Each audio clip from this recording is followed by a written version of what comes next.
বাবা মায়ের অবাধ্য হয়ে বিয়ে করলে কতটুকু জায়েজ হবে? বাবা মায়ের কাছ থেকে মিথ্যা বলে টাকা বাড়িয়ে নিলে কি বড় ধরনের পাপ হবে যদি তারা কিছু মনে না করে?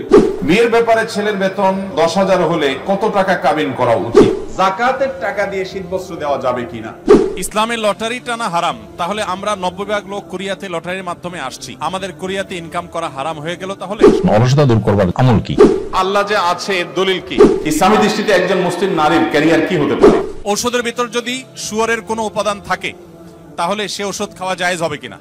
তাবিজ পড়া শিরক, কিন্তু কোনো সমস্যার কারণে তাবিজ পড়ে সমাধান যদি হয়, তাবিজ ফেলে দিলে যদি সমস্যা হয়, তাহলে আমি কি করব?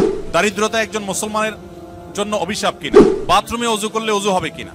বাবা মায়ের অবাধ্য হয়ে বিয়ে করলে কতটুকু জায়েজ হবে? বাবা মায়ের অবাধ্য হয়ে বিয়ে করবেন কেন? বাবা মারা যারা এখানে আছেন, আপনাদেরকে বলতেছি, চাচারা যারা আছেন, পর্দার আড়াল থেকে চাচিরা যারা শুনছেন, ছেলে মেয়ে বিয়ের উপযুক্ত হওয়ার পর তথাকথিত পায়ে দান ও অজুহাত করে নাম করে ছেলে মেয়েকে বিয়ে দিতে দেরি করবেন না। আপনারা যে বয়সে বিয়ে করেছেন, আপনার ছেলেকে কিন্তু তার চাইতে আর্লি দিতে হবে, কারণ আপনাদের আমলে ফেসবুক ছিল না, আপনাদের আমলে স্মার্টফোন ছিল না, এখন টাচ মোবাইল বাইর হয়েছে। এই ছেলে মেয়েদের চরিত্র রক্ষা করার জন্য আর্লি বিয়ে দিতে হবে। নবী করিম সাল্লাল্লাহু আলাইহি সাল্লাম বলেছেন, তোমার সন্তান বিবাহের উপযুক্ত হওয়ার পর তাকে বিবাহ দিতে দেরি করবে না। যদি দেরি করো তাহলে ব্যভিচারের মতো ফিতনা সমাজে ছড়িয়ে পড়বে। আর সন্তানরা যারা চিল্লাচিল্লি করছেন, ঠিক ঠিক করে বলছেন, আপনারা এই সমস্ত ঠিক ঠিক না করে কাজ কাম শুরু করে দেন। নিজেরা বেকার বসে থাকবেন আর এদিকে বাপ মারে বিয়ে দেওয়ার জন্য আমার চিরকুট ধরা দিবেন। এটা তো কোনো সমাধান হতে পারে না। সবাই কাজ করবেন বেশি করে ইনশাআল্লাহ, আবার দোয়াও করবেন। যতদিন বিয়ে করার সামর্থ্য আল্লাহ দিচ্ছেন না, ততদিন পর্যন্ত নিজেকে সংযত রাখতে হবে, তারা যেন রোজা রাখে। বাবা মায়ের কাছ থেকে মিথ্যা বলে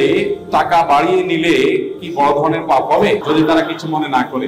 এক্ষেত্রে হাতের খরচ যদি তারা তুলনামূলক কম দেয়, তাহলে যুক্তিগত ভাবে এটা সঠিক হওয়ার কথা। মিথ্যা ইসলামে সর্বাবস্থায় গর্হিত অপরাধ। চালাকি করতে পারেন, চালাকি বলতে ঘুরে ফিরে এমন ভাবে বললেন ডাইরেক্ট ডাহা মিথ্যা কথা না হয়। বাবা জিজ্ঞাসা করলেন যে টাকা আছে তোমার কাছে, বললেন আব্বু হাতে টাকা নেই, পকেটে আছে। একটু ঘুরে গেলে যদি বাপ দেখা যায়, অনেক সময় দেখা যায় বাপ মা একটু বন্ধুগিরি করে, বকুলগিরি করে, বেশি কৃপণতা করে, আসলে চলে না আপনার, তাহলে আপনি ঘুরে গেড়ে বললেন। নিরুপায় হলে ঘুরে গেড়ে বলা যায়, ডাহা মিথ্যা কথা বলবেন না, আল্লাহর কসম আল্লাহর কিনা 1 টাকাও নেই। আমাদের অনেকের কাছে এখন মিথ্যা বলাটা কোনো ব্যাপারই না, ঠান্ডা মাথা মিথ্যা কথা বলছে না, ভাই এটা জায়েজ নেই। প্রয়োজনে আপনি কষ্ট করবেন কিন্তু করতে পারেন না। আপনি যদি বিশ্বাস করেন আল্লাহর সামনে কিয়ামতের ময়দানে দাঁড়াতে হবে এবং আপনাকে হিসাব দিতে হবে, তাহলে আপনার জন্য কিন্তু এটা জায়েজ হবে না। আপনি কোন অবস্থাতে মা বাবার সাথে মিথ্যা বলতে পারেন না। আমি একটা মেয়ের সাথে রিলেশন করতাম। মেয়েটার ফোনে টাকা লোড দেওয়ার জন্য এবং আরো বিভিন্ন কাজে আমি আমার বাবার কাছ থেকে টাকা চুরি করতাম। এখন প্রায় 1 মাস হয় আমাদের ব্রেকআপ হয়েছে। এখন আমি 5 ওয়াক্ত নামাজ পড়ি এবং আল্লাহর নিকট তওবা করি। আমার প্রশ্ন হলো, আল্লাহ কি আমাকে মাফ করবেন? আর আমি যে আমার বাবার টাকা চুরি করছিলাম তা লজ্জায় আমি আমার বাবাকে বলতে পারছি না। এখন আমি কি করব? আপনার যৌবনকে কোনোভাবে আপনি কালিমা যুক্ত হতে দিতে পারেন না। আল্লাহ আপনাদের সবাইকে সেই তৌফিক দান করুন। এখন কথা হলো, ওই যে যৌবনে তারুণ্যে বাবার পকেট থেকে টাকা নিয়ে এসেছেন, মিথ্যা কথা বলেছেন, হালাল হারাম বাজ বিচার করেননি, সেই চেতনা ছিল না। এখন আল্লাহ তাআলা চেতনা যখন ফিরিয়ে দিয়েছেন, আপনাকে সেটার প্রায়শ্চিত্ত করতে হবে। বাবার টাকা বাবাকে ফেরত দিবেন। ফেরত দিতে লজ্জা হয়, স্বীকার করতে লজ্জা হয়, তাহলে সেক্ষেত্রে কোনোভাবে বাবার অ্যাকাউন্টে টাকা ঢুকিয়ে দিবেন। বাস দ্যাটস এনাফ। কোনোভাবে বাবার অ্যাকাউন্টে টাকা আপনি ঢুকিয়ে দিলেন, বাবার মোবাইলে অনলাইন ব্যাংকিং এ টাকা পাঠিয়ে দিবেন, বাবার পকেটে রেখে দিবেন, আনুমানিক একটা ফিগার ফিক্স করে দিয়ে দিবেন, তাহলে আপনি দায়মুক্ত হয়ে যাবেন ইনশাআল্লাহ। কোরিয়ার মধ্যে আমরা কিভাবে দৃষ্টিকে নত রাখবো এবং নিজের ঈমানকে বাঁচিয়ে রাখবো এই সম্পর্কে কিছু বলবেন। প্রতিকূল পরিবেশে নজর হেফাজত করা খুব কঠিন। আপনারা জানেন এখানে মেয়েরা চলাফেরার ক্ষেত্রে ইসলামী লাইফস্টাইল তারা মেনটেন করে না, খুব স্বাভাবিকভাবে সঙ্গত কারণেই আমাদের জন্য এই পরিবেশে চোখের হেফাজত করা কঠিন হয়। মনে রাখবেন, আমাদের অনেক মুসলিম ভাইরা আছেন এখানে যারা হয়তো জানেনও না যে নবী সাল্লাল্লাহু আলাইহি সাল্লাম বলেছেন, মানুষ কিন্তু চোখ দিয়েও জেনা করে। আর চোখের জেনা হলো চোখ দিয়ে সে এমন কিছু দেখলো যেটা দেখা তার জন্য অ্যালাউড না, পারমিটেড না। আল্লাহ তাআলা বলেছেন তার রাসূলকে, হে রাসূল আপনি ঈমানদারদেরকে বলে দিন তারা যেন তাদের দৃষ্টিগুলোকে সংযত করে, অবনত করে। আমি জানি এই কাজটা শুধু কঠিন নয়, মহা কঠিন, চরম পর্যায়ের কঠিন। যারা বিবাহিত তারা স্ত্রীকে নিয়ে আসার চেষ্টা করবেন, ফ্যামিলি সহ থাকার চেষ্টা করবেন এবং বাহিরে বের হওয়ার সময় মনেই করবেন যে আমি রাস্তাঘাটে চলতে ফিরতে আমার চোখের এরিয়াতে অনেক বেপর্দা নারী আসবে। সো আমি যথাসম্ভব যতটুকু সম্ভব অবনত রাখবো নিজের দৃষ্টিকে। এর বাইরে যদি চোখ পড়ে যায়, আমার ইচ্ছার বাইরে চোখ পড়ে গেছে, সাথে সাথে আমি ফিরিয়ে নিয়েছি, ইনশাআল্লাহ এর কারণে গুনাহ হবে না। আল্লাহ তাআলা আমাদেরকে মাফ করবেন ইনশাআল্লাহ। আমরা যারা কোরিয়ায় থাকি তারা আমাদের ছেলে সন্তানকে যদি ইসলামের দায়ী বানাতে চাই, তাহলে প্রথম থেকে কিভাবে শুরু করব এবং কোথায় বা কোন প্রতিষ্ঠানে ভর্তি করাবো এবং এর পরের ধাপে কোথায় কিভাবে শুরু করব শেষ পর্যন্ত বলবেন ইনশাআল্লাহ। দেখুন প্রবাসী ভাইরা যারা এই দেশে ফ্যামিলি নিয়ে আছে, আপনাদের হয়তো আরেকটু সময় লাগবে। আপনাদের নিজেদেরকে মসজিদ ভিত্তিক বিভিন্ন মাদ্রাসা গড়ে তুলতে হবে। এই মাদ্রাসাতে ছেলে মেয়েদেরকে দক্ষ আলেম ওলামাদের মাধ্যমে আপনারা পড়াশোনা করায় বড় করবেন, আলেম হওয়ার প্রাথমিক কাজ শেষ করবেন। এরপরে তারা যথানিয়মে সৌদি আরবে, মিশরে, বিভিন্ন দেশের ইসলামিক ইউনিভার্সিটিগুলোতে তারা যাবে, পড়ালেখা করবে, ইনশাআল্লাহ তারা দায়ী আল্লাহ হয়ে আসবে। সেই সাথে যারা এখানে আছেন আর সন্তানরা দেশে আছে, আপনাদের বাচ্চা সন্তানকে ছোট থেকেই ভালো কোনো মাদ্রাসা যেখানে ভালো পড়ালেখার মান খুব ভালো, এটার জন্য আপনি 2 জন বা 3 জন আলেম মানুষ যিনি বিচক্ষণ ভালো আলেম কমেন্ট করেন যে হ্যাঁ এটা ভালো, তাহলে সেখানে আপনি বাচ্চা ভর্তি করাবেন। ভর্তি করার পর চোখ বন্ধ করে ছেড়ে দিবেন না যে হুজুরের কাছে দিয়ে আসেন বাচ্চা মানুষ হয়ে গেছে। একটার পর একটা আপনি ফলো আপ করতে থাকবেন নিয়মিত। এরপর আপনি একটা পর্যায়ে ওই সন্তানকে সামনের দিকে একই রুটে একই নিয়মে আপনি নিয়ে আসবেন, প্রয়োজনে দেশের বাইরে পাঠাবেন ইনশাআল্লাহ। দক্ষিণ কোরিয়াতে মদ পান করা অনেকটা পানি পান করার মতো সহজ। আমরা অনেকেই এখানে শুকরের মাংস থেকে ঠিকই বেঁচে থাকলেও মদ অনেক সহজেই তেমনটা গুরুত্ব না দিয়েই খেয়ে থাকি। এত কষ্ট করে হালাল উপার্জন করেও মদ পানের মাধ্যমে আমরা নিজেদের উপার্জন ধ্বংস করছি এবং আখিরাতকে কতটা ক্ষতি করলাম। যে কোনো মাদক এটা সেবন করাকে ইসলাম হারাম করেছে, মূলত ইসলাম হারাম করেছে, সেজন্য আমরা পান করব না। কিন্তু পাশাপাশি এও আমরা জেনে রাখি যে মাদক আসক্ত মানুষের শরীরের ইমিউন দুর্বল হয়ে যায়। আপনারা দেখেছেন কোভিড-19 তুলনামূলকভাবে মুসলমান দেশগুলোতে মানুষ অনেক কম ক্ষতিগ্রস্ত হয়েছে। এর অন্যতম বড় কারণ হলো মুসলিম প্রধান দেশগুলোতে মানুষ সাধারণত মাদক গ্রহণ করে না। মাদক গ্রহণ করতে করতে মানুষ ধ্বংসের দিকে চলে যায়। যাদেরকে আল্লাহ তাআলা তৌফিক দিয়েছেন বিদেশে আসা, তারা এখানকার মাদকের ছড়াছড়ি দেখে যদি এখান থেকে মাদক সেবন করেন, গ্রহণ করেন, তো মনে রাখবেন দুনিয়া উপার্জন করছেন ঠিকই, আপনার আখিরাত ধ্বংস করছেন। মাদক সেবন করা হারাম। নবী সাল্লাল্লাহু আলাইহি ওয়াসাল্লাম বলেছেন দুনিয়াতে যে হারাম মদ পান করবে, আখিরাতের যে ড্রিঙ্কস থাকবে জান্নাতের, সেটা আল্লাহ তাআলা ওই ব্যক্তিকে পান করতে দিবেন না, সে জান্নাত থেকে মাহরুম থাকবে। এইজন্য এই লোভকে আমাদের সামলানোর চেষ্টা করতে হবে। বিয়ের ব্যাপারে ছেলের বেতন 10,000 হলে কত টাকা কাবিন করা উচিত? মেয়ের পক্ষ 10 লক্ষ টাকা কাবিন করতে বলছে, এখন ইসলাম দৃষ্টিতে কি করা উচিত? এটা আমাদের দেশে একটা বড় রোগে পরিণত হয়েছে, মহামারীতে পরিণত হয়েছে। 10 লাখ 20 লাখ টাকা মহর হলে সে বিয়ে বরকতময় হবে। হ্যাঁ, ছেলে যদি এরকম সামর্থ্যবান হয় তাহলে 10 লাখ টাকা 10 কোটি টাকাও দিতে পারে, সেটা তো ভিন্ন বিষয়, তার সামর্থ্য অনুযায়ী সে দিবে। ধরলেন 10 লাখ টাকা, 10 পয়সা আপনার মেয়ে পাইল না, এ দানায় পানায় করে চিটারি করে লাভটা কি বলে? তার চাইতে এমন যৌক্তিক মহর ধরেন যেটা আপনার মেয়ে পাবে এবং ছেলের জন্য আদায় করা কি হবে? সহজ হবে। এখন বিয়ে ঘরে ঘরে ভেঙে যাচ্ছে, দাম্পত্য জীবনের শান্তি বলতে কিছু। আপনি 30 লাখ ধরলে আপনার মেয়েকে ছেড়ে সে যেতে পারবে না, আপনি তাকে আটকাইলেন। এই বিয়ের মহরটা এরকম ফালতু উদ্দেশ্যে আল্লাহ তাআলা নির্ধারণ করেন নাই, বরং বিয়ের মহরটা স্ত্রীর প্রাপ্য, যতটুকু সে দিতে পারবে ততটুকু ধার্য করবেন এবং পুরোটা দিয়ে দিবেন। খবরদার ছেলেরা কিন্তু এই ফান্দে পা দিবেন না। 10 লাখ 20 লাখ 30 লাখ বললে বলবেন যে আমার সামর্থ্য এটা আছে, এর বাইরে নেই। একজন আমাকে বহু বছর আগে থেকে পছন্দ করে, সে সময় চেয়েছে, প্র্যাকটিসিং হওয়ার চেষ্টা করছে, সমাবেশে হয়, সে স্টুডেন্ট, সে চায় গ্রাজুয়েশনের পর বিয়ে করতে। তার সাথে আমার কথাও হয় না, আবার তার প্রতি কোনো ফিলিংসও নাই। হারাম রিলেশনশিপের ব্যাপারে হুঁশিয়ারি পূর্ণ অবগত আছে আমি এবং সেও। আমার পরিবার জানেও ব্যাপারটা। তাকে কি সময় দেওয়া উচিত? ইসলাম কি বলে? এভাবে কমিটমেন্ট দেওয়া কতটুকু যুক্তিযুক্ত? এটা একটা ব্যাধি। তরুণ বয়সে কেউ কাউকে পছন্দ করে রিজার্ভ রেখে দেওয়া, এটা কোনো ভালো কালচার না। আমাদের সমাজে এটাকে বলে এঙ্গেজমেন্ট। আংটি একটা পরায়া ওটা দখল করে রেখে দিলাম। ইসলাম এরকম কোনো সিস্টেম নেই। বিশেষ করে অভিভাবকদের প্রতি আমি উদাত্ত আহ্বান রাখতে চাই যে আমাদের তরুণদের চরিত্রকে হেফাজত করবার জন্য তারা যদি প্রাপ্তবয়স্ক হয়ে যায়, তাহলে তাদেরকে হারাম রিলেশন থেকে বাঁচার জন্য ওই যে আংটি একটা পরায়া নাটক করার চাইতে আগ্রহ পড়ে রাখে। ইসলামী শরীয়ত পরিষ্কার ভাবে আমাকে যে বিধিবিধান দিয়েছে সেটা হলো বিয়ের আগে কোন প্রকার যোগাযোগ জায়েজ নাই। আপনি বলেন যে আমি যোগাযোগ করবো না, এমনি অপেক্ষা করছি, তাহলেও মনে মনে জেনার সুযোগ তৈরি হয়। অতএব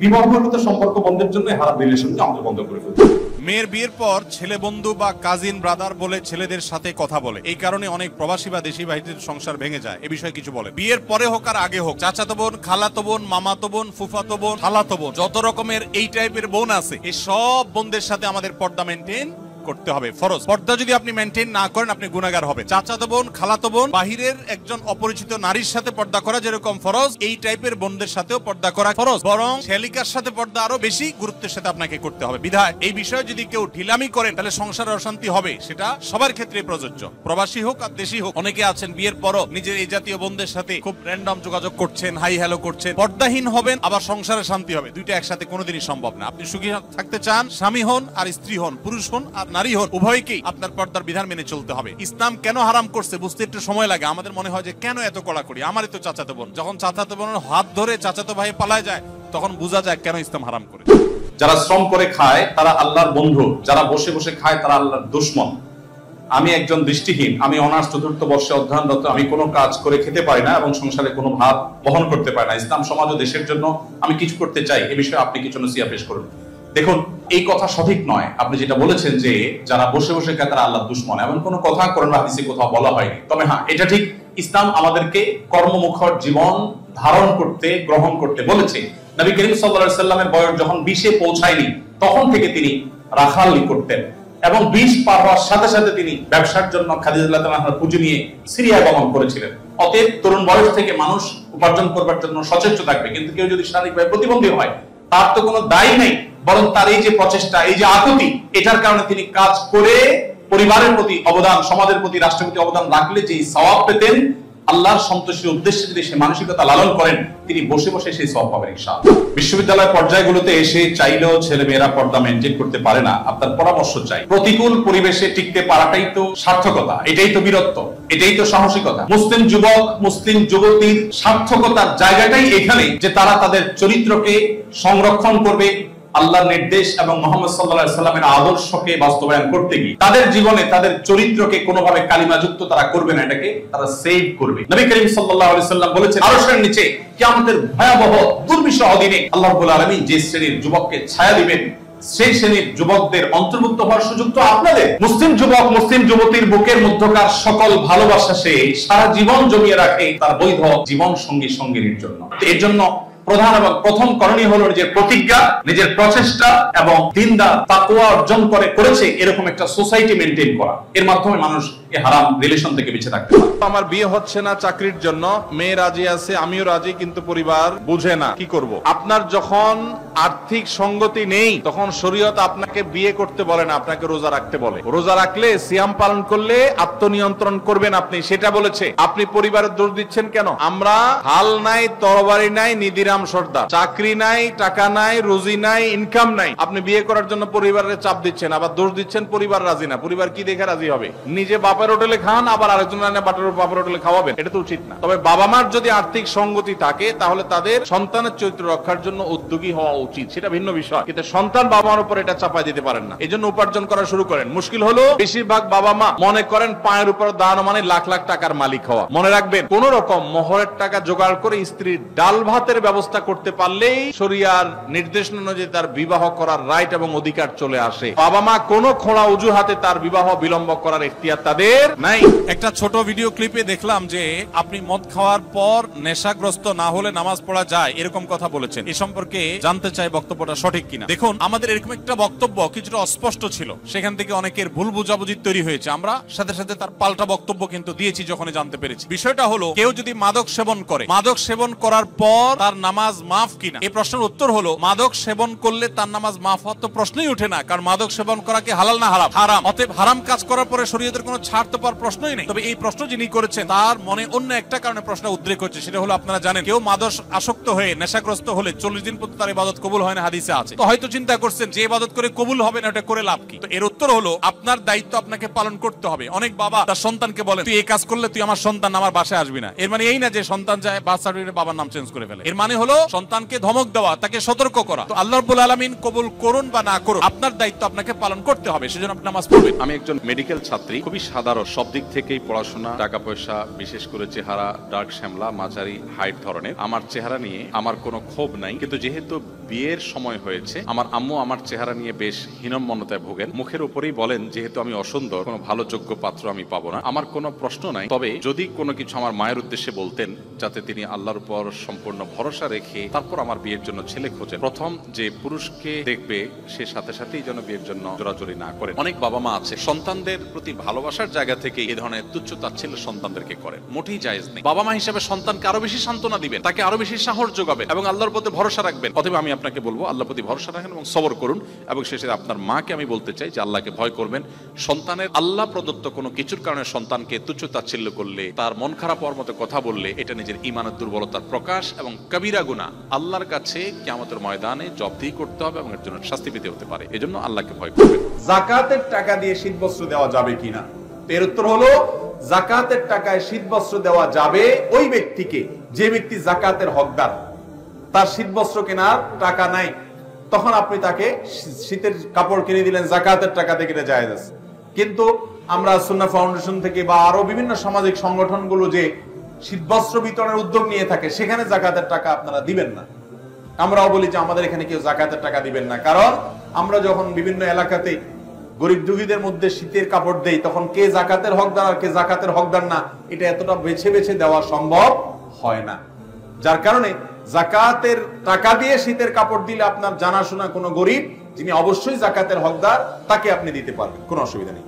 যে কোনো বিজয় উদযাপনের ইসলামিক পদ্ধতি কি? রাসূল সাল্লাল্লাহু আলাইহি ওয়াসাল্লাম এবং সাহাবায়ে কেরাম কিভাবে বিজয় উদযাপন করেছেন? যে কোনো বিজয়, যে কোনো আনন্দে একজন ঈমানদার আল্লাহর কাছে কৃতজ্ঞ হবেন, অহংকারী হবেন না। তিনি অহংকার প্রদর্শন না করে বরং সিজদা লুটিয়ে পড়বেন, সিজদায় শুকর আদায় করবেন। এছাড়া আল্লাহ তাআলা বলেছেন, ইদা জাআ নাসরুল্লাহি ওয়াল ফাতহু, যখন আল্লাহর সাহায্য এবং বিজয় আসবে, ওয়া রাআইতান নাস ইয়াদখুলুনা ফি দীনিল্লাহি আফওয়াজা, এবং মানুষকে দেখবে দলে দলে আল্লাহর দ্বীনে প্রবেশ করছে, অর্থাৎ বিজয়ের আলামত যখন দেখতে পাবে। ফাসাব্বিহ বিহামদি রাব্বিকা ওয়াস্তাগফিরহু, তখন তাসবিহ মাখা প্রশংসা আল্লাহ তাআলার করবে এবং তার কাছে ক্ষমা প্রার্থনা করবে, অর্থাৎ সুবহানাল্লাহ ওয়া বিহামদিহি পড়বে, আস্তাগফিরুল্লাহ পড়বে। এটি হলো বিজয়ের পর করণীয়। নবী করিম সাল্লাল্লাহু আলাইহি ওয়াসাল্লাম মক্কা বিজয়ের পর তিনি মক্কার মানুষদের প্রতি ক্ষমাশীলতা প্রদর্শন করেছেন, সবাইকে ক্ষমা করেছেন এবং কোন প্রকার প্রতিশোধ পরায়ণতা তিনি প্রদর্শন করেন। ঠিক একইভাবে আমরা আমাদের বিজয়, আমাদের আনন্দের সময়ে প্রতিশোধের স্পৃহা যেন আমাদের মধ্যে জ্বলে না উঠে, আমরা ক্ষমাশীলতা প্রদর্শন করব এবং সেই সাথে সহনশীলতা এটি আমাদের মধ্যে থাকবে এবং আমরা চেষ্টা করব আল্লাহ রাব্বুল আলামিনের কৃতজ্ঞতা নিবেদন করব।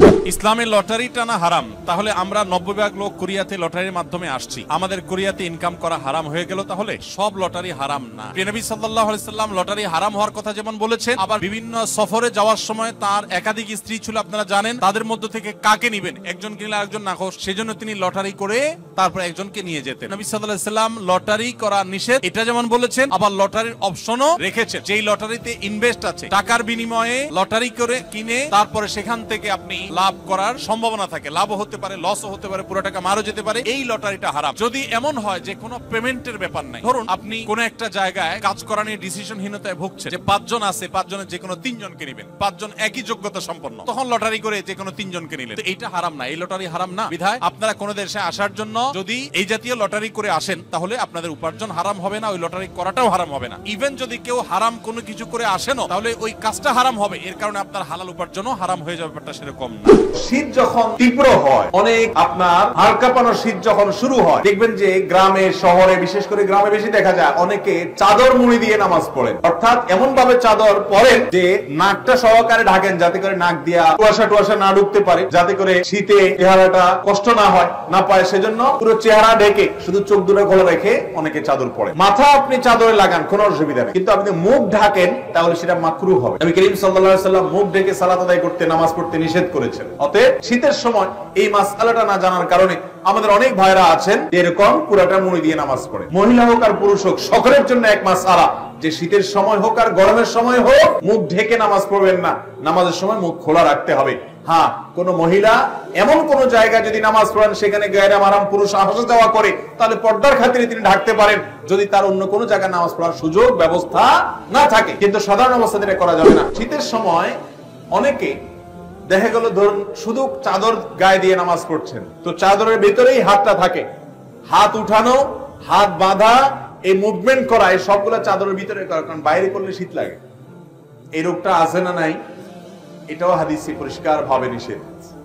আপনি যদি এক কাপড়ে, যে কাপড়ে নামাজ পড়েন, ধরেন আপনি চাদরে নামাজ পড়ছেন, তো আপনি হাত উঠানোর জন্য, হাত বাঁধার জন্য চাদরের বাইরে হাতটা বের করে নেবেন। আর যদি জামা গায়ে দেওয়া থাকে তাহলে তার বাইরে করার কিছু নেই, হাতার ভিতরে হাত থাকাই যথেষ্ট। কিন্তু চাদরের ভিতরে যদি আপনি নামাজ পড়েন বা আপনি বড় কোনো কাপড়ে নামাজ পড়েন, তাহলে সেক্ষেত্রে শীতের জন্য ভিতরে ভিতরে আপনি সেরে ফেললেন, হাতটা বাইর করলেন না, নামাজ হয়ে যাবে, কিন্তু এটা মাকরুহ এবং অনুচিত কাজ।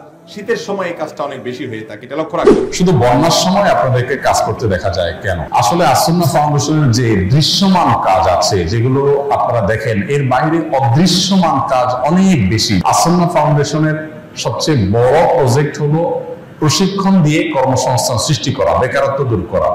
এই জন্য আমাদের প্রায় 350 কম্পিউটার বিশিষ্ট 13টা ল্যাব আছে। এই ল্যাব গুলোতে আমরা প্রশিক্ষণ দিয়ে বিভিন্ন ব্যক্তিদেরকে চাকরি দিয়ে দিই। নারী হলে আপনার জন্য আমাদের আলাদা ট্রেনিং আছে। এর বাইরে স্বাবলম্বীকরণ প্রজেক্টের মাধ্যমে সারা দেশের প্রত্যেকটা জেলায় আমরা দল মত নির্বিশেষে মানুষকে বাছাই করে করে স্বাবলম্বী করি। গরিব মানুষদেরকে, যে জেলে মানুষ তাকে একটা জাল কিনে দেয়, যার জাল ছেঁড়া, যে রিক্সাওয়ালা মানুষ ভাড়া রিক্সা চালা তাকে একটা রিক্সা কিনে দেয়, যিনি হয়তো মুদি দোকানদার, তার দোকানে মাল নাই, তাকে মাল কিনে দোকানটাকে আমরা রেডি করে দিই। এভাবে এক একজনকে এক একটা করে যার যেটা প্রয়োজন তার জন্য সেটা করে আমরা তাদেরকে স্বাবলম্বী করি। স্বাবলম্বীকরণ প্রকল্প দিলে কয়েক হাজার মানুষকে ইতিমধ্যে সারা দেশে স্বাবলম্বী আমরা করেছি।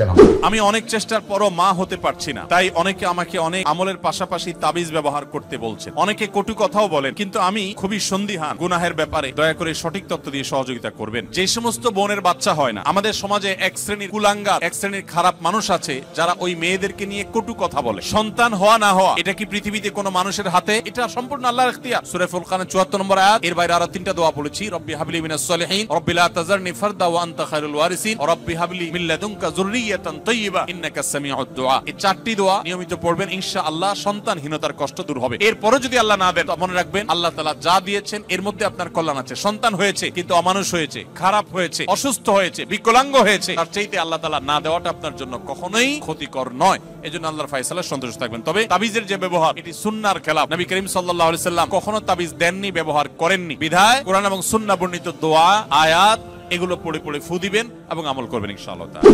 সময়ের অভাবে জুমার নামাজ 2 রাকাত পড়লে নামাজ হবে কিনা?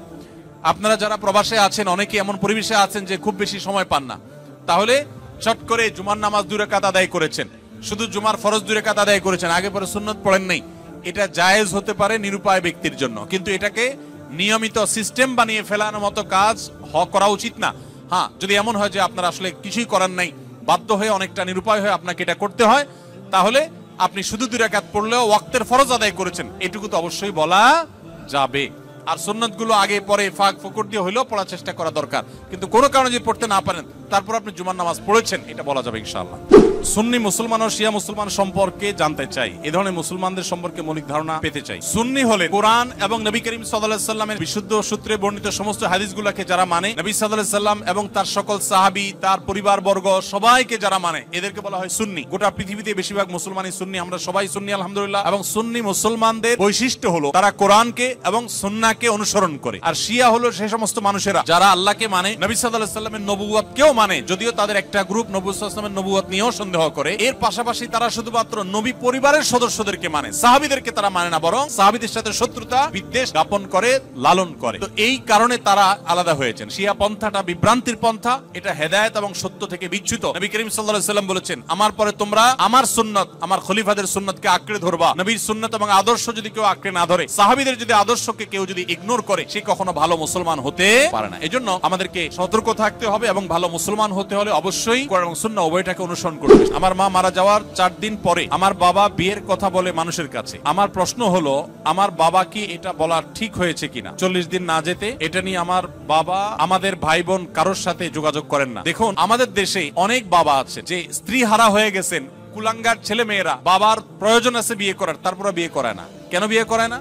কারণ বিয়ে করালে সেখানে যদি আরেক সন্তান হয়, তারা সম্পদের ভাগ পাবে, আরেকজনকে মা ডাকতে হবে। এর চাইতে অমানুষ সন্তান আরেকটা হতে পারে না। 3 দিন 4 দিন পরে বিয়ে করা যাবে না এমন কোনো কথা নেই। তবে হ্যাঁ, দৃষ্টিকটু হয়, দেখতে অসুন্দর দেখা যায়, আপনার একেবারে চোখে পড়ার মতো এখনো মৃত মানুষের মৃত্যুর পরের যে বেদনাবদের পরিবেশ, সেটাই এখনো যায় নাই, এখনই বিয়ের আলাপ করছে, সেটা তো অবশ্যই দৃষ্টিকটু, সেটা যেন না হয় সেটা খেয়াল রাখা দরকার। তবে মৌলিকভাবে এটা কোনো দোষী বিষয় না যে স্ত্রী মারা যাওয়ার পরই সে বিয়ের কথা বলেছে। 40 দিন পরে বিয়ে করতে হবে এমন কোনো কথা না। তবে হ্যাঁ, মেয়েদের বেলায় স্বামী মারা যাওয়ার পর 4 মাস 10 দিন পর তাকে অন্যত্র বিয়ে বসতে হবে। মেয়েদের বেলায় এটা কেন? এর অনেক কারণ আছে। এর ভিতরে প্রধান কারণ হলো, মেয়েদের গর্ভে তার আগের স্বামী যিনি মারা গেলে তার সন্তান আছে কি নেই, এটি পরখ করবার জন্য একটা সময় পর্যন্ত তাকে ওয়েট করতে হয়। স্বামী স্ত্রী দুজনেই যদি জান্নাতে যায়, তাহলে তারা কি এক জান্নাতে থাকবে নাকি আলাদা জান্নাতে থাকবে? স্বামী স্ত্রী দুজনে যদি জান্নাতে যায়, দুজনকে 2 জান্নাতে দিলে তারা সুখে থাকবে না এক জান্নাত দিলে সুখে থাকবে? কি বলেন? মনে রাখবেন, স্বামী স্ত্রী উভয়ে যদি জান্নাতে যান, আল্লাহ তাআলা উভয়কে একসঙ্গে রাখবেন। শুধু তা নয়, জান্নাতে যে হুররা থাকবেন, এই হুরদের সবার নেতৃত্বে থাকবেন তার স্ত্রী। দুনিয়াতে যেরকম সতীনের প্রতি একটা দুঃখ, কষ্ট, জেদ, ক্ষোভ এটা থাকে, পৃথিবীর সব মেয়েদেরই থাকে। আল্লাহ এভাবে সৃষ্টি করেছেন, কেউ আসলে শেয়ার করতে চায় না, স্বাভাবিক। তবে জান্নাতে মানসিকতাটা এরকম থাকবে না। আল্লাহ তাআলা বলেছেন, ওয়ানাজাআনা মা ফি সুদুরিহিম মিন গিল। জান্নাতে অন্তরের যত হিংসা, হাসাদ, এগুলো সব আল্লাহ তাআলা বের করে দিবেন, রিফাইন্ড হয়ে যাবে। আপনার এখন মনে হচ্ছে যে আমি কিভাবে এটা সহ্য করব, সেখানে আপনার কাছে এটা কোনো বিষয় মনে হবে না। আর মনে রাখবেন, মূল স্ত্রীর মর্যাদা আপনার থাকবে, তাদের সেই মর্যাদা থাকবে না। জান্নাতের এবং দুনিয়ার বিষয়টা সম্পূর্ণ ভিন্ন ভাই। আমরা অনেকে জান্নাতকে দুনিয়ার সাথে তুলনা করি। অতএব জান্নাতে স্বামী স্বামী স্ত্রী উভয় যদি যান, তারা একসঙ্গে শুধু থাকবেন তা নয়, বরং তারা স্বামী স্ত্রী হিসাবেই থাকবেন ইনশাআল্লাহ। আল্লাহ আমাদের সবাইকে জান্নাতে একত্র হওয়ার তৌফিক দান করুন।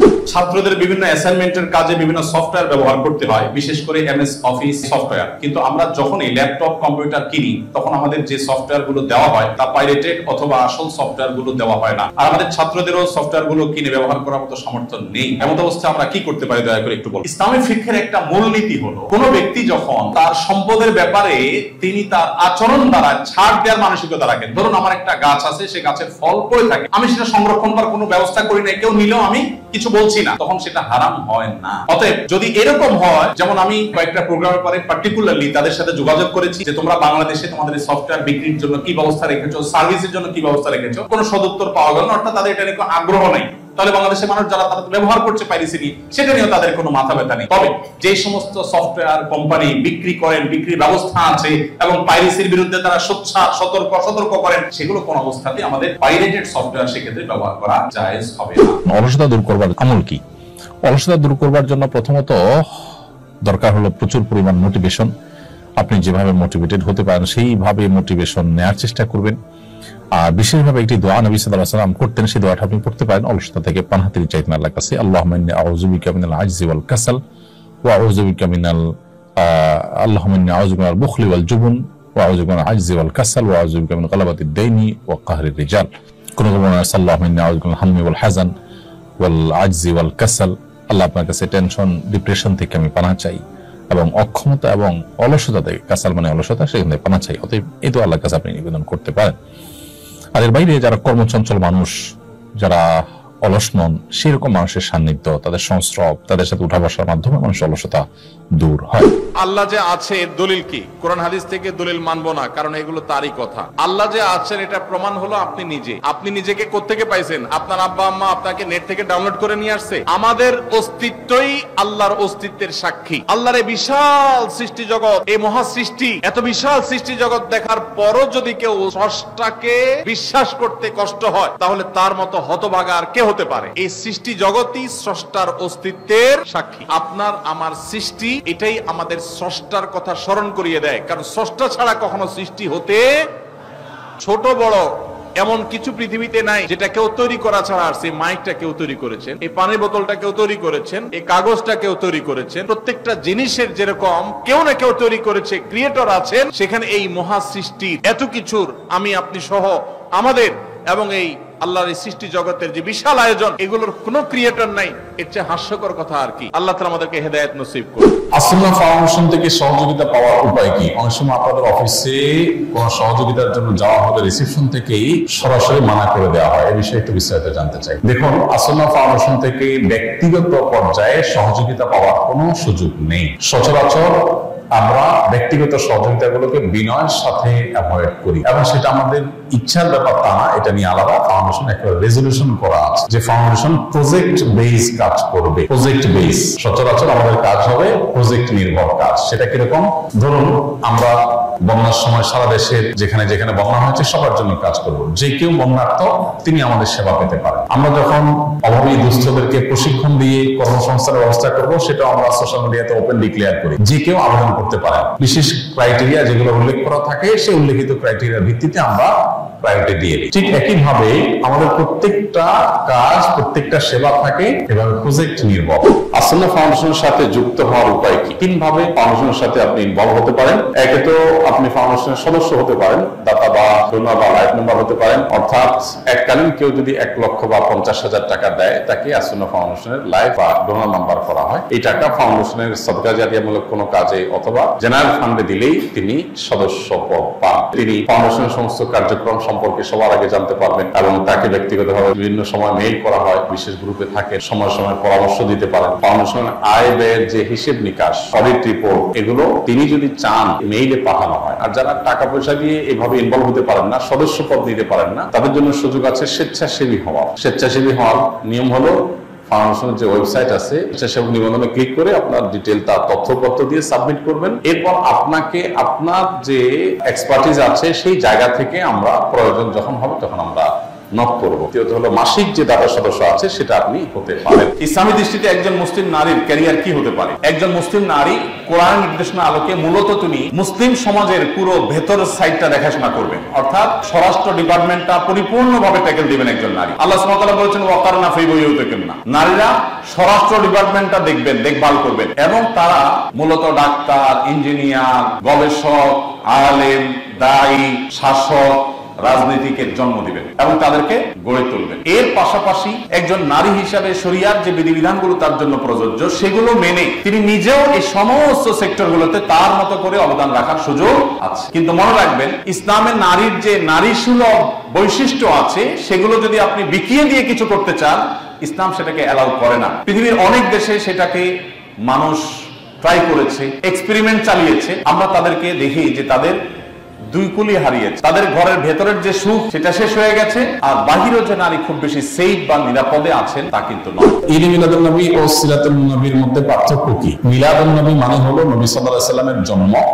আর সিরাতুন নবী মানে হলো নবী করিম সাল্লাল্লাহু আলাইহি সাল্লামের জীবনী। সিরাতুন নবীর মধ্যে নবী সাল্লাল্লাহু আলাইহি সাল্লামের জন্ম, মৃত্যু, শৈশব, বেড়ে ওঠা, আল্লাহর আদেশের নিজের জীবনের সব বিষয়গুলো এর মধ্যে আছে, জীবন ইতিহাসের মধ্যে সবই আছে। আর মিলাদুন নবী হলো সিরাতের অর্থাৎ নবী সাল্লাল্লাহু আলাইহি ওয়াসাল্লাম পুরো জীবনের একটা অংশ। মিলাদুন নবী এটা আসলে উদযাপন বা অনুসরণ করার বিষয় না। নবী সাল্লাল্লাহু আলাইহি ওয়াসাল্লামের জন্মকে আমরা চাইলে অনুসরণ করতে পারবো না, যে উনি যেভাবে জন্ম হয়েছেন, যে তারিখে হয়েছেন, ওই তারিখে আমি হব, এরকম কোনো অপশন নাই। কিন্তু সিরাতুন নবী যেটা, এটা কি করা যায়? অনুসরণ করা যায়। নবী সাল্লাল্লাহু আলাইহি ওয়াসাল্লামের জীবন চরিত্র দেখে দেখে সেই অনুযায়ী আমি আমার জীবনকে গঠন করলাম। আমাদেরকে নবী সাল্লাল্লাহু আলাইহি ওয়াসাল্লামকে আল্লাহ দিয়েছেন তাকে অনুসরণ করার জন্য। তাকে অনুসরণ করার নামগন্ধ নাই, কিন্তু তার মহব্বতের দাবি করে আমি যাচ্ছে তা করে বেড়ালাম, এটা আসলে ইসলাম হতে পারে না। অতএব আমাদেরকে নবী করিম সাল্লাল্লাহু আলাইহি ওয়াসাল্লাম অনুসরণ করার চেষ্টা করতে হবে। কোরিয়াতে আমাদের অনেক সময় কোরিয়ান খাবার খেতে হয়, তারা একই পাত্রে শূকর রান্না করে খায়। আমার প্রশ্ন হচ্ছে, আমরা কি সেই পাত্রে রান্না করে খাবার খেতে পারবো কিনা?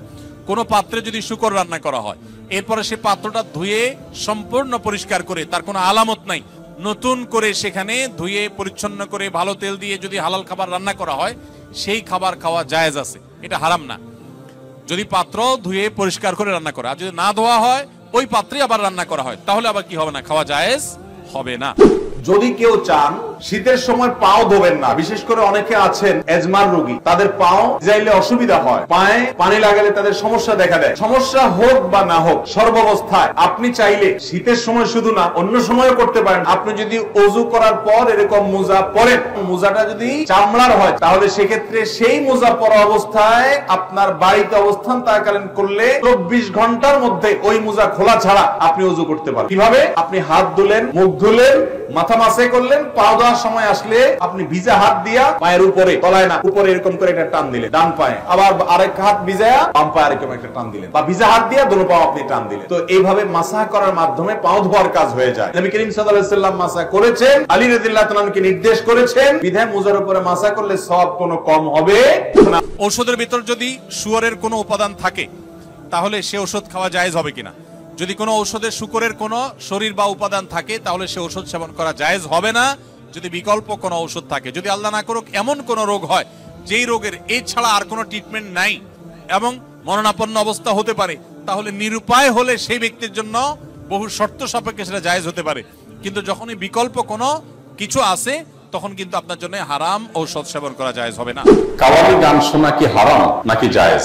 কাওয়ালি গান এর কথামালা যদি খারাপ না হয়, অর্থাৎ সেটার যে কথাগুলো আছে সেখানে যদি এমন কিছু না থাকে যেটাতে শিরক আছে বা হারাম কিছু আছে, তাহলে সেটা খালি গলায় গাইলে সেটা জায়েজ আছে, শোনাও জায়েজ আছে, গাওয়াও জায়েজ আছে। যদি খালি গলায় গাওয়ার পাশাপাশি তার সাথে বাদ্যযন্ত্র যুক্ত হয়, তাহলে পৃথিবীর উল্লেখযোগ্য কোনো আলেম নেই যার ফতোয়া আছে এটা হালাল হওয়ার। অর্থাৎ সবাই প্রায় একমত যে বাদ্যযন্ত্র যখন যুক্ত হবে, তখন গানের কথামালা ভালো থাকলেও সেটা কি হয়ে যাবে? হারাম হয়ে যাবে। গান এর সাথে যখন বাদ্যযন্ত্রের সংমিশ্রণ হয়, মানুষের মনের ভিতরে যে এক ধরনের ভাব তৈরি হয়, এর ফলশ্রুতিতে মানুষ শয়তানের সাথে কানেক্টেড হয়, শয়তান দ্বারা খুব বেশি প্রভাবিত হতে থাকে। শয়তান আমাদের দৈনন্দিন জীবনে, আমাদের ব্যক্তিগত জীবনে, আমাদের উঠা বসায় নানাভাবে আমাদেরকে প্রভাবিত করে। তো এইটা থেকে বেঁচে থাকার জন্য আমাদের সচেষ্ট থাকতে হবে এবং সতর্ক থাকতে হবে। কাজের এই ব্যস্ততার ভিতরে কিভাবে আল্লাহর প্রিয় বান্দা হতে পারবে, একটু দয়া করে জানাবেন। আল্লাহর প্রিয় বান্দা হওয়ার জন্য 5 ওয়াক্ত নামাজ ঠিকমতো সুন্দর করে সমত আদায় করবেন, চোখের জেনা থেকে বেঁচে থাকবেন, মাদক সহ সকল হারাম থেকে বেঁচে থাকবেন, এবং এই পরিবেশে ভালো মানুষদের, দিনদার, আলেম ওলামা, মুত্তাকি পরেজগারদের সাথে থাকবেন, তাদের সাথে উঠা বসা করবেন এবং দাওয়াত দেওয়ার মানসিকতা, ইসলাম প্রচারের মানসিকতা রাখবেন। সবসময় আল্লাহর জিকিরে এবং আল্লাহর স্মরণে মাশগুল থাকবেন। ইনশাআল্লাহ আপনি আল্লাহর প্রিয় বান্দা হতে পারবেন। এখানে কোরিয়াতে বেশ কিছু চকলেটের উপাদানের জায়গা লেখা থাকে সাসুগি বা থাক্কুগি, যার অর্থ গরু বা মুরগি, অথবা চকলেটগুলো সফট মিল্ক ফ্লেভারের চকলেট। আদৌ পিওর গরু বা চিকেন আছে কিনা তা বোঝা যায় না, থাকলেও হালাল কিনা আমরা সেটা জানি না। এমন নুডলসও আছে। এরকম চকলেট বা নুডলস খাওয়া আমাদের জন্য হালাল হবে কিনা? যত চকলেট আছে ওয়ার্ল্ড ওয়াইড, বেশিরভাগ চকলেট গুলোতেই আসলে হারামের উপস্থিতি বা উপাদান থাকার সম্ভাবনা জোরালো, সবগুলোতে না। অনেক চকলেট আছে এর বিপরীতে আলহামদুলিল্লাহ যেগুলো হালাল, যেগুলোতে হারাম কোনো উপাদান নেই। এই বিষয়টা পৃথিবীর অন্য অনেক দেশে নিরূপণ করা সহজ, আপনাদের কোরিয়াতে একটু কঠিন। আপাতত যারা এখানে আছেন আমি তাদেরকে বলবো, আপনি এটার উপাদানের মধ্যে সন্দেহপূর্ণ কোনো কিছু থাকলে সেটাকে অ্যাভয়েড করবেন। মনে রাখবেন, সন্দেহপূর্ণ বিষয়কে অ্যাভয়েড করাটা খুবই জরুরি একটা বিষয়। যেটা আপনি নিশ্চিত হালাল জানবেন শুধু সেটাই গ্রহণ করবেন, আর যেটাকে সন্দেহ মনে হবে সেটা আপনি অ্যাভয়েড করে চলবেন। চকলেট না খেলে কি আমরা মারা যাব ভাই? অতএব আমরা যথাসম্ভব সন্দেহপূর্ণ খাবার অ্যাভয়েড করে চলবো, তাহলে ইনশাআল্লাহ হারাম থেকে বেঁচে থাকা সহজ হবে। আমি ছোটবেলা থেকে অনেক ধার্মিক ছিলাম, কিন্তু কলেজে ওঠার পর মনে অনেক চিন্তা চলে এসেছে যা বেশিরভাগ পশ্চিমা বিশ্ব থেকে অনুপ্রাণিত। আমি সালাত ঠিক মতো আদায় করতাম না, কাজা করতাম, পরনিন্দা, গীবত এর মতো নন ইসলামিক কাজে লিপ্ত ছিলাম। মাঝে মাঝে ইসলামের সত্যতা ও অস্তিত্ব নিয়ে প্রশ্ন আসতো, নাউজুবিল্লাহ। কিন্তু আমি এখন পুরোপুরি ইসলামের পথে ফিরতে চাই। জানি না আল্লাহ আমাকে কবুল করবেন কিনা। বুঝে শুনে এমন ভুল করার পরেও আমাকে দয়া করে দিক নির্দেশনা দিবেন। আমাদের শিক্ষা ব্যবস্থাকে এমন ভাবে ঢেলে সাজানো হয়েছে, এমন ভাবে গড়ে তোলা হয়েছে যে আমাদের শিক্ষা ব্যবস্থার একবারে লোয়ার লেভেল থেকে নিয়ে একবারে সর্বোচ্চ পর্যায় পর্যন্ত যদি কেউ পড়ে চলে যায়, সে স্বয়ংক্রিয়ভাবে আধানাস্তিক হওয়ার পথে সে চলে যাবে। দুর্ভাগ্যজনক একটা বাস্তবতা। যিনি এই প্রশ্নটি করেছেন তার উদ্দেশ্যে আমি বলতে চাই যে আপনার পূর্বের যে মানসিকতা ছিল সেটার জন্য আপনি অবশ্যই আল্লাহর কাছে অনুতপ্ত হবেন এবং আল্লাহ তাআলা ক্ষমাশীল, তিনি ক্ষমা করবেন। এখন আপনি ইসলামের পথে আসার জন্য অবশ্যই আপনাকে সার্কেল মেনটেন করতে হবে, ধর্মীয় সার্কেল, দ্বীনি সার্কেল মেনটেন করবেন, তাদের সাথে উঠা বসা করবেন এবং আল্লাহর দিকে ফিরে আসার জন্য কোরআন হাদিসের জ্ঞান অর্জন করবেন। ইনশাআল্লাহ আল্লাহ তাআলা আপনাকে সাহায্য করবেন। আমি পুলিশে চাকরি করি, অনেক সময় নামাজ পড়ার সুযোগ হয় না, অফিসারের চাপ থাকে। সবাই বলে ডিউটি করলে নামাজ হয়ে যাবে, এটা কতটুকু সত্য? ডিউটি করলে নামাজ হয়ে যাবে এটা একেবারে ভুল কথা, মিথ্যা কথা। আপনি একজন মুসলিম হিসেবে আপনাকে সমত নামাজ অবশ্যই পড়তে হবে। ইন্না সলাতা কানাত আল মুমিনিনের কিতাব মাওকুতান, নিশ্চয়ই ইমানদারদের জন্য সালাতকে আল্লাহ তাআলা নির্দিষ্ট সময় পড়াটাকে ফরজ করে দিয়েছেন। বিধায় আপনি দুনিয়াবি ডিউটি করলে না নামাজ আদায় হয়ে যাবে, এটি একেবারে মূর্খতা সুলভ, অজ্ঞানতা সুলভ কথা। নামাজের দায় থেকে আপনি মুক্ত হবেন না, আপনাকে নামাজ আদায় করতে হবে ঠিকই। যদি নামাজ আদায় করতে না পারেন, নিয়মিত আপনার অসুবিধা হয়, তাহলে আপনি সে চাকরি ছেড়ে দিতে হবে। আপনাকে হালাল রুজির জন্য, বেঁচে থাকার জন্য মানুষ অনেক উপায় অবলম্বন করতে পারে, কিন্তু নামাজের কোনো বিকল্প কিন্তু নেই। অতএব আপনাকে আদায় করতে হবে। আমার শীতের মৌসুমে জ্বর বা ঠান্ডা এমন ভাবে লাগছে যে আমি ওযু করতে গেলে অসুস্থ হয়ে যাব, তাহলে তার জন্য নামাজ মাফ কিনা? উত্তর হলো নামাজ মাফ না। তিনি প্রয়োজনে পানি গরম করে ওযু করবেন। পানি গরম করে ওযু করে যদি তিনি তার এই কষ্ট দূর করতে পারেন তাহলে ফাবিহা ওয়া নি'মা, ভালো। আর যদি না পারেন, গরম পানি করার মতো কোনো আয়োজন তার কাছে নাই এবং এত ঠান্ডা পানি যেটা ব্যবহার করলে তার অঙ্গহানি হতে পারে, অঙ্গ অবশ হয়ে যেতে পারে, অসুস্থতা দীর্ঘস্থায়ী হয়ে যেতে পারে, কষ্ট অনেক বেশি হতে পারে, সীমাহীন হতে পারে, অসহনীয় পর্যায়ের কষ্ট হতে পারে, এরকম মনে হলে তাহলে সে ব্যক্তি তায়াম্মুম করতে পারে। তারপরেও নামাজ ত্যাগ করার সুযোগ। ইসলামের সবকিছুর বিকল্প আছে, নামাজের কোনো বিকল্প ইসলামে। আপনি সফরে আছেন, রমজানের রোজা রাখতে পারছেন না, অসুস্থ হয়েছেন, রোজা রাখতে পারছেন না, অসুবিধা নেই, অন্য সময় রেখে দিলে চলবে। নামাজের মধ্যে এটা চলবে? অসুস্থ আছেন আপনি, নামাজ অন্য সময় পড়লে হবে না, ওই অবস্থাতেই পড়তে হবে। দাঁড়া না পারলে বসে পড়বেন, বসে না পারলে শুয়ে পড়বেন। আপনি নামাজ হাত নাড়াতে পারছেন না, ইশারা করে পড়বেন, কিন্তু আপনাকে পড়তে হবে। তাবিজ পড়া শিরক, কিন্তু কোন সমস্যার কারণে তাবিজ পড়ে সমাধান যদি হয়, তাবিজ ফেলে দিলে যদি সমস্যা হয়, তাহলে আমি কি করব? তাবিজের ব্যবহার সম্পর্কে আমরা বলেছি। তাবিজের মধ্যে যদি শিরকি কোনো কিছু থাকে, সেটা শিরক হওয়ার ব্যাপারে কারোর কোনো দ্বিমত নেই। আর তাবিজের মধ্যে যদি শুধু কোরআনের আয়াত লেখা থাকে, শিরকপূর্ণ কোনো কিছু না থাকে, সেটাকে অনেক উলামায়ে কেরাম জায়েজ বলেছে। কিন্তু সুন্নাহ যে না, অর্থাৎ তাবিজ ব্যবহার করা যে নবী সাল্লাল্লাহু আলাইহি ওয়াসাল্লামের আদর্শ সুন্নাহ না, এই ব্যাপারে কোনো আলেমের দ্বিমত করবার কোনো সুযোগ নেই। তিনি কখনো তাবিজ ব্যবহার করেনও নাই, কাউকে দেনও নাই, কাউকে দিয়ে লেখায়ও দেন নাই। তবে তিনি করেছেন ঝাড়ফুঁক করেছেন, বিভিন্ন আয়াত, বিভিন্ন জন্য সূরা দোয়া পড়ে ফু দিয়েছেন, এটা তিনি করেছেন। তো এই ব্যাপারে কোনো সন্দেহ নেই। এবার আসুন, আপনি তাবিজ ব্যবহার করার পর আপনার সুস্থ থাকেন ধরা যাক, আবার খুলে ফেললে আপনি অসুস্থ হয়ে যান, তাহলে আপনি কি করবেন? উত্তর হলো, আপনি সুস্থ থাকেন বা অসুস্থ হন, তাবিজে কাজ করুক বা না করুক, যেটা সুন্নাহ না সেটা আপনি করবেন না। শয়তান অনেক সময় আমাদের উপর অনেক প্রভাব বিস্তার করে আমাদের ঈমান নষ্ট করার চেষ্টা করে। আপনার বরং এই সমস্ত ক্ষেত্রে ছুড়ে ফেলে দিয়ে আল্লাহর প্রতি ঈমান আনতে হবে। আপনার ক্ষতি হোক কষ্ট হোক সেটাকে মেনে নিতে হবে, এটা আপনার ঈমানের টেস্ট। অতএব এক্ষেত্রে কোনোভাবেই বিফল হওয়া যাবে না। দাওয়াত দেওয়ার উদ্দেশ্যে কোরিয়ান ভাষা শিখলে সওয়াব হবে কিনা? শুধু সওয়াব হবে? এটা অনেক বড় ইবাদতের বিষয়, অনেক বেশি সওয়াবের বিষয় হবে যদি কেউ দাওয়াতের নিয়তে কোরিয়ান ভাষা শিখেন। যে আমি ভাষাটা শিখলাম, এই ভাষা দিয়ে আমার সুপারভাইজারকে, বিভিন্ন ব্যক্তিকে ইসলামের সৌন্দর্য, ইসলামের বিউটি গুলো আমি তাদের সামনে তুলে ধরবো ইনশাআল্লাহ। এই নিয়তে যদি আপনি শিখেন তাহলে আরো বেশি সওয়াব পাবেন ইনশাআল্লাহ। দারিদ্রতা একজন মুসলমানের জন্য অভিশাপ কিনা? আমাদের নবী সাল্লাল্লাহু আলাইহি ওয়াসাল্লাম খেয়ে না খেয়ে দিন কাটিয়েছেন, কিন্তু দারিদ্রতা বরকত না থাকা আমাদের সমাজে অভিশাপ বলা হয়। প্রশ্নটি গুছিয়ে উপস্থাপন করতে পারলাম না। দেখুন, দারিদ্র এটা কোনো অভিশাপ নয়, আবার ধনী হওয়াটাও কোনো নেয়ামতের বিষয় নয়। এটা ভ্যারি করে। অনেকে ধনী হয়ে জাহান্নামে যাবে, আবার অনেকে গরিব হয়েও জান্নাতে যাবে। আপনি কি করছেন সেটা হলো বিষয়। অনেক সম্পদ আছে, আপনি সেই সম্পদের অপব্যবহার করেছেন, অন্যায়ভাবে সম্পদ উপার্জন করেছেন, তাহলে আপনার জাহান্নামের যাত্রা আপনি নিশ্চিত করেছেন। আবার যদি কেউ গরিব, সে হারামের দিকে যায় নাই, এই জন্য সে গরিব থেকেছে, তাহলে গরিব থাকার কারণে সে বরং জান্নাতে যাবে ইনশাআল্লাহ তাআলা। এই জন্য জান্নাত এটা গরিবদের ঠিকানা বা জাহান্নাম ধনীদের ঠিকানা বা উল্টা, এরকম কোনো কথা নেই।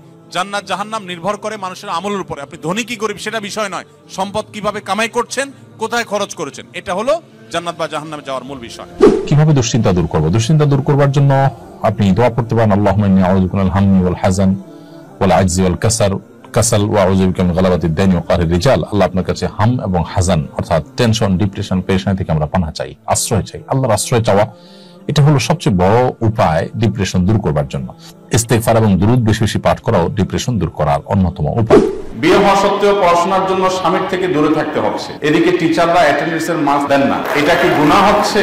আমার জন্য কোনটা বেশি জরুরি, পড়াশোনা কি সংসার? যদি কোনো নারী বিবাহের পর তিনি যদি নিয়মিত পড়াশোনাতে মনোযোগী হন, নিয়মিত পড়াশোনা করেন, কন্টিনিউ থাকেন, এদিকে অ্যাটেন্ডেন্স ঠিক রাখতে গিয়ে যদি ওইদিককার অ্যাটেন্ডেন্স তিনি মিস করেন এবং তার স্বামীর চরিত্রের সংরক্ষণ যদি চ্যালেঞ্জিং ব্যাপার হয়ে যায়, তাহলে সেক্ষেত্রে সেই নারীর জন্য ইসলামের শরিয়ার দৃষ্টিকোণ থেকে তার সংসারকে প্রায়োরিটি দেওয়া বেশি গুরুত্বপূর্ণ। বিবাহ হয়ে গেলে আমার সাংসারিক জীবন যাতে ক্ষতিগ্রস্ত না হয় সেটা আমার জন্য কিন্তু ফরজ। এই যে প্রায়োরিটি, এটা বুঝতে পারাটা গুরুত্বপূর্ণ। কিন্তু এর মানে কিন্তু এটা না যে আমি বলছি যে একজন নারী তিনি ইসলামিক জ্ঞান অর্জন করবেন না বা জাগতিক জ্ঞান অর্জন করবেন, আমি সেটা বলছি না। আমি বলছি আপনি যখন দুই নৌকা পা দিয়ে দিয়েছেন, আপনাকে যে কোনো একটা নির্বাচন যদি করতে হয় তাহলে অবশ্যই আপনি সংসারের নৌকা ছেড়ে অন্য নৌকা আপনি উঠতে পারেন না। যদি সমন্বয় সাধন করতে পারেন সেটা সবচেয়ে উত্তম, যে আপনি যদি পর্দা প্রশীলের সাথে আপনার জ্ঞান অর্জনকেও ঠিক রাখলেন, সংসারকেও ঠিক রাখতে পারবেন। পরিবারের একজন সদস্যের সাথে তুচ্ছ বিষয় নিয়ে মনোমালিন্য হওয়ার কারণে কথা হয় না প্রায় 1 বছর। রক্তের সম্পর্ক থাকা সত্ত্বেও তারপর আচার ব্যবহারের কারণে আমাকে খুব ব্যথিত করেছে। কথাবার্তার সময় অপমানজনক, কষ্টদায়ক অনেক কথা বলে। তাই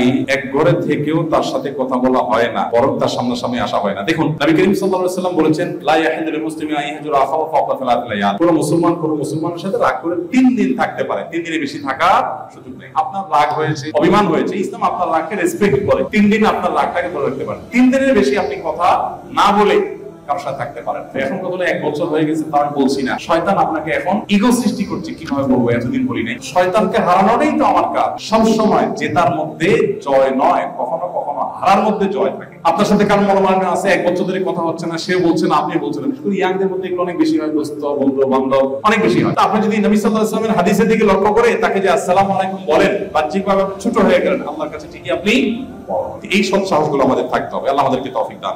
আমাদের প্রবাসীদের জন্য বাংলাদেশে একটা প্রবাসী মাদ্রাসা স্থাপন করার অনুরোধ এবং জোর দাবি জানাচ্ছি। এটা প্রশংসনীয় কাজ হবে যে প্রবাসীদের বাচ্চাদের জন্য আলাদা একটা মাদ্রাসা দেওয়া যাক, কিন্তু সেক্ষেত্রে যেটা সমস্যা হবে যে প্রবাসীদের বাচ্চারা স্থানীয় যাদের বাবা মা দেশে আছেন তাদের বাচ্চাদের সাথে যদি মিশতে না পারে, তাহলে সেক্ষেত্রে আলাদা নতুন নতুন সমস্যা তৈরি হতে পারে। ধরুন, একটা মাদ্রাসা বা একটা স্কুলের সমস্ত স্টুডেন্টই বাপ দেশে নেই, তো বাপ দেশে না থাকার কারণে যাদের বাবা মা দেশে আছেন তাদের সাথে মিশার যে প্রয়োজনীয়তা আছে, তাদের মেশার মাধ্যমে অনেক ভালো কিছু অর্জন হতে পারে। এই জায়গাটাতে একটা গ্যাপ তৈরি হওয়ার আশঙ্কা আছে। তারপরেও সেই গ্যাপ তৈরি না হয় সেরকম কোন পদ্ধতি অবলম্বন করে কেউ বা কারা করতে পারে। আপনারা যারা নিজেরা প্রবাসে আছেন আর সন্তান দেশে আছেন, আপনাদেরকে আমি বলতে চাই, প্রবাসীদের জন্য মাদ্রাসা হোক বা না হোক, এটাতে ভালো দিক থাকুক বা না থাকুক, আপনাদের দীর্ঘদিন পর্যন্ত এভাবে প্রবাসে পড়ে থাকা ঠিক না। লম্বা সময় পর্যন্ত বউ বাচ্চা দেশে রাখবেন। অনেক প্রবাসীরা ভাইরা আছেন যাদের ছেলে মেয়েরা মানুষ হয় না। এর অন্যতম কারণ হলো টাকা পয়সা দিয়েই তো মানুষ হয় না। বাবার স্নেহটা অনেক বেশি দরকার। বাবা যদি না থাকেন, অনেক সময় সন্তান দেখা যায় যে সেই পরিমাণ সৎ পথে আসতে পারে না। বাথরুমে অজু করলে অজু হবে কিনা? বাথরুমে যদি অজু করেন সেক্ষেত্রে অজু হয়ে যাবে, অজু হওয়া নিয়ে কোনো সন্দেহ নাই যে অজু হবে না। তবে যদি বেসিন এবং কমোড এর মধ্যে কোনো পার্টিশন না থাকে, টেপ এবং কমোড বা প্যান ওখানকার মধ্যে যদি কোনো পার্টিশন না থাকে, তাহলে ওই জায়গায় উযু করার সময় মনে মনে বিসমিল্লাহ বলবেন, উযু হয়ে যাবে। তবে উত্তম হয় এই সমস্ত ক্ষেত্রে বাইরে কোনো বেসিন থাকলে সেখানে বিসমিল্লাহ বলে হাত ধুলেন, কুলি করলেন, শুরু করলেন, বাকি কাজ ভিতরে শেষ করলেন। কারণ অজুতে বিসমিল্লাহ বলতে হয় আর টয়লেটে বিসমিল্লাহ বলা নিষেধ, আল্লাহর নাম নেওয়া নিষেধ। সেজন্য আপনি বাইরে বিসমিল্লাহ বলে শুরু করে এরপর আপনি ভিতরে প্রবেশ করেন। এটা হলো সবচেয়ে উত্তম এবং সেফ। বাবা মাকে খুশি করলে স্ত্রী মন খারাপ করে, আবার স্ত্রীকে খুশি করতে গেলে বাবা মার মন খারাপ হয়। তাই বাবা মার জন্য স্ত্রীকে ত্যাগ করা লাগে। আমি কি করব একটু বলবেন? পারিবারিক অশান্তি দূর করার সবচেয়ে সহজ এবং সবচেয়ে শর্টকাট সমাধান হলো যে একটু বেকুব ভাব ধরে থাকবেন। মনে করেন যে বউয়ের জন্য মার সাথে ঝগড়া করছি, বউ মনে খুশি হবে, জীবনও খুশি হবে না। যতই করেন বউরে খুশি করতে পারবেন না। কোন একটা প্যাঁচ বাঁধবেই এবং কোন একটা ফাঁক বের করবে। আর মা তো নাখোশ হইছেই। আবার মায়ের হয়ে যদি বলেন এই তুমি কত বড় সাহস, আমার বোনরে কি করলা, ভাইরে কি করলা, মারে কি করলা, দেখবেন আরেক যুদ্ধ পাচ্ছে। এই জন্য এগুলোর খুব বেশি পণ্ডিতি না করে যথাসম্ভব একটু কূটনৈতিক আচরণ করে, একটু চালাকি করে, একটু বোকা সেজে সমাধান করার চেষ্টা করবে। তবে হ্যাঁ, কিছু কিছু ক্ষেত্রে আপনাকে তো স্ট্রং হতে হবে। যে আপনার স্ত্রীর প্রতি আপনার মা বোন জুলুম করবে আর আপনি সবসময় শুধু নাটক করে যাবেন না, তাদেরকেও বিনয়ের সাথে তাদের অন্যায় থেকে আগে বিচার বিশ্লেষণ করবেন, তারা অন্যায় করছে কিনা, বাধা দিবেন। আবার স্ত্রী যদি ভুল করে তাকেও অন্যায় থেকে বাধা দিবেন। প্রয়োজনে আপনি ইসলামী শরিয়ার নীতিমালা আলোকে শাসনও করবেন, কিন্তু মূল পলিসি হবে ওই যে বেকুব হিসাবে উপস্থাপন করার চেষ্টা করবেন।